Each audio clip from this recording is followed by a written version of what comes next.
Big Boss season 8 winner Nikhil Maliakal. So ఈ పేరు వినంగానే ఇప్పుడు ప్రెజెంట్ ట్రెండింగ్లో ఉండింది ఏంటంటే కావ్యశ్రీ. సో కావ్యశ్రీని ఇంకా మీట్ అవ్వడా అని అందరూ అనుకుంటే ఎట్టకేలకు నిఖిల్ నిజస్వరూపం మొత్తం బయటపడిపోయింది. స్టార్ మాలో ప్రసారం అవుతున్న ఒక షోలో so I am single ready to mingle అని చెప్పడంతో ఇంకా ఎప్పటికీ ప్యాచప్ కానీ ఏముండదు కావ్యతో అని ప్రేక్షకులందరూ ఒక అభిప్రాయానికి వచ్చేశారు. సో కానీ మనకొచ్చిన సమాచారం ప్రకారము నిఖిల్ కావ్యతో ప్యాచప్ అవ్వాలనుకుంటున్నాడని, సో సన్నిహితులందరూ వాళ్ళిద్దరిని మళ్ళీ ఒకటి చేయాలని ఎన్నో శతవిధాలుగా ప్రయత్నం చేస్తున్నారని తెలుస్తూ ఉంది.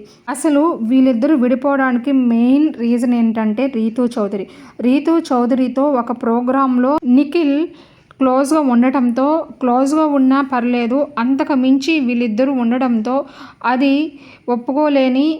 ఓర్వలేని కావ్యశ్రీ ఇంకా ఇలా కుదరదు ఒక వార్నింగ్ ఇచ్చినా దాన్ని బేఖాతరు చేశాడు నిఖిల్. సో అందువలన వీళ్ళిద్దరు విడిపోవడానికి మెయిన్ రీజన్ రీతూ చౌదరి.